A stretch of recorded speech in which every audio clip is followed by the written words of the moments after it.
Meus amigos, como ar, alguém que descar, tudo bem com vocês?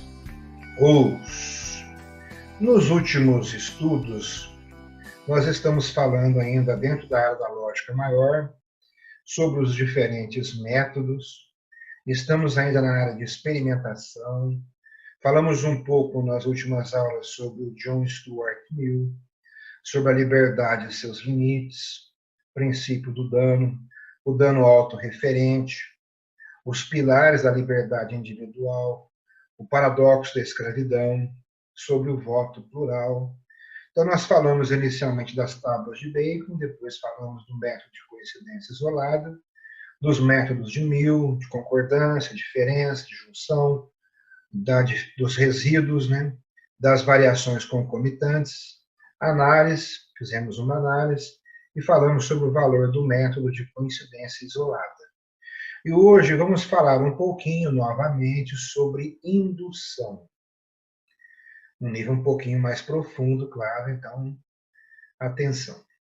A indução científica consiste essencialmente em passar da descoberta de uma relação constante entre dois fenômenos ou duas propriedades à afirmação de uma relação essencial, universal e necessária entre os dois fenômenos ou propriedades. E aqui, já logo de cara, faremos um pequeno à parte para falar alguma coisa sobre um outro pensador que vai ser importante para que a gente entenda melhor os conceitos. Então, vamos falar um pouquinho de Montesquieu.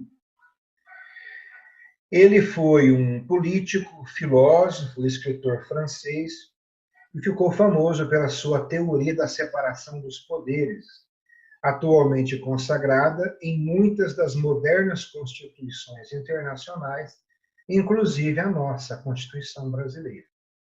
Segundo ele, a formação da sociedade política deveria se basear em uma divisão dos poderes. Essa separação instituiria uma relação de pesos e contrapesos, de modo a produzir um equilíbrio segundo o qual um poder não poderia se sobrepor ao outro. Então, os três poderes, legislativo, judiciário, econômico.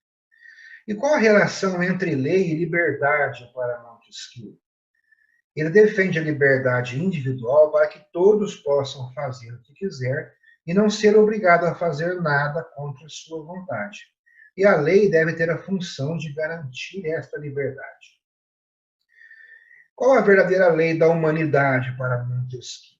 Segundo este pensador, este filósofo, a lei geral é a razão humana. Na medida em que a lei governa todos os povos da Terra, essa lei não poderia se dissociar dos costumes, crenças, inclinações, geografia e geologia de todos os seus habitantes. Para ele, as leis possuem relações entre si quanto à sua origem e seu destino. Então a gente percebe que é atual demais. Ele diz claramente que não haverá também liberdade se o poder de julgar não estiver separado do poder legislativo e do executivo. Não existe liberdade, pois pode-se temer que o mesmo monarca ou o mesmo Senado apenas estabeleçam leis tirânicas para executá-las tiranicamente. Palavras dele. Então, desenhando como proposta de Montesquieu para impedir que o despotismo ocorra, ele propõe a divisão do poder, como hoje são conhecidos, o judiciário, legislativo, executivo, para que o poder não fique concentrado apenas nas mãos de uma só pessoa, pois a mesma pode e vai abusar do poder. Então, palavras dele que é interessante a gente ouvir e perceber como isso soa atual e coerente. Para que não se possa abusar do poder, é preciso que o poder pare o poder.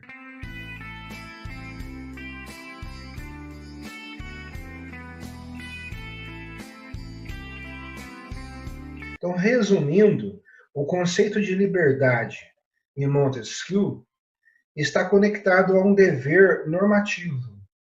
A liberdade é o direito de fazer tudo o que as leis permitem. Se um cidadão pudesse fazer tudo o que elas proíbem, não teria mais liberdade, porque os outros também teriam tal poder. Olha que interessante.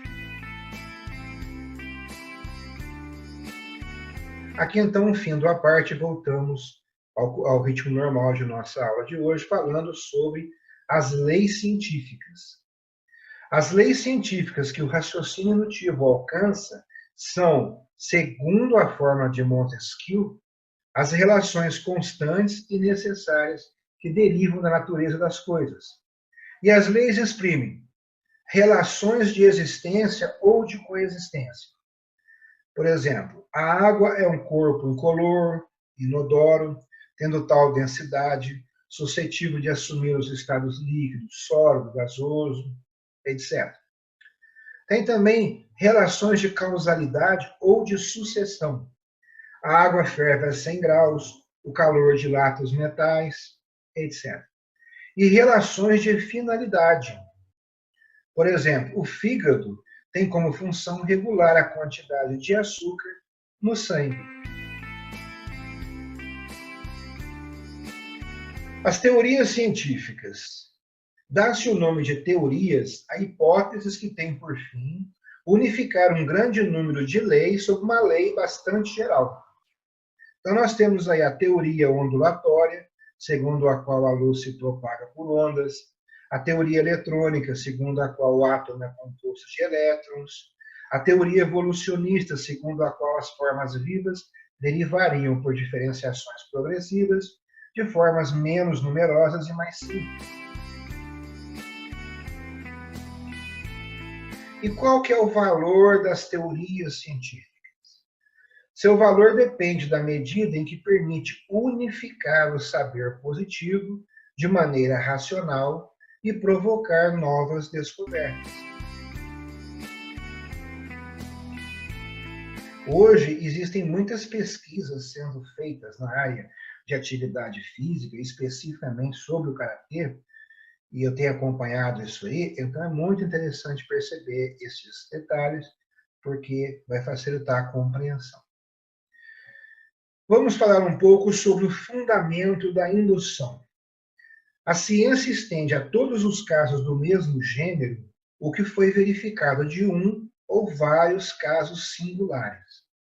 Então, geralmente, o seu fundamento é o princípio do determinismo, ou da constância das leis da natureza, que é verdade.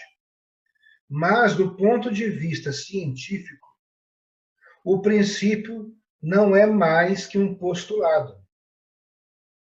A ciência, como tal, crê nas constâncias das leis naturais. Ela não demonstra. E aqui, então, vamos fazer mais uma parte, porque utilizamos o termo determinismo para clarear sobre isso. É um conceito filosófico que define que todos os fatos que acontecem no presente são determinados por causas anteriores. Ou seja, tudo aquilo que acontece ao homem ou no mundo é determinado por acontecimentos passados e que podem ser de caráter natural ou sobrenatural. É a tese que a escolha e as ações humanas não são frutos do livre-arbítrio. Muitas vezes se entende liberdade como livre-arbítrio. E por isso se diz que a liberdade individual é incompatível com o determinismo. Dito isso, voltamos a falar, no segundo momento, sobre o fundamento da indução. A coisa vai aprofundar um pouco mais, porque o problema do fundamento da indução é um problema filosófico, porque se trata aqui de justificar o princípio do determinismo. A solução deste problema envolve, a um só tempo, a psicologia e a crítica do conhecimento, porque o problema se relaciona ao da formação e do valor das ideias gerais. Encerrando, mas ainda falando sobre o fundamento da indução, podemos acrescentar que o problema da indução científica é apenas um caso particular do problema geral do conhecimento abstrativo.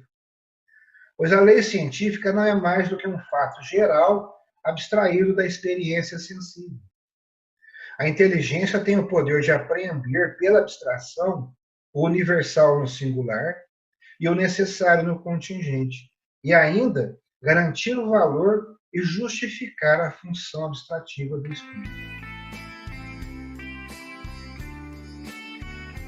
Então, dando sequência aqui, a gente está falando ainda sobre a experimentação e devagarinho estou acrescentando as ideias de alguns pensadores, aproveitando que quando eles falam de método, eles também têm uma interferência, uma influência, um determinado poder político. E é interessante que esse poder político incide muito com coisas agora que nós temos aqui no Brasil. Tanto que as ideias deles são aplicadas aqui no Brasil com os 3 poderes. Então, como tem muita gente aí criticando, tem que derrubar isso, tem que acabar com aquilo, é interessante a gente ver esses detalhes, o porquê é assim. Essas ideias foram baseadas em pensamentos profundos, fecundos. É bom a gente olhar, porque às vezes a gente mesmo cria um dogma e se esquece da origem, do porquê é assim. E a gente dá um valor um pouco maior. Então, não é minha intenção fazer nenhum trabalho político com vocês, só mostrar algumas ideias relativas à política e aplicáveis ao nosso tempo. Meus amigos, uma vida longa e próspera a todos, muita paciência e perseverança. Oyasumi Nasai. Oyasumi Nasai. Bom descanso a todos. Até amanhã, pessoal. Bom descanso. Obrigado pela presença. Vocês também, Matar. Valeu, abraço.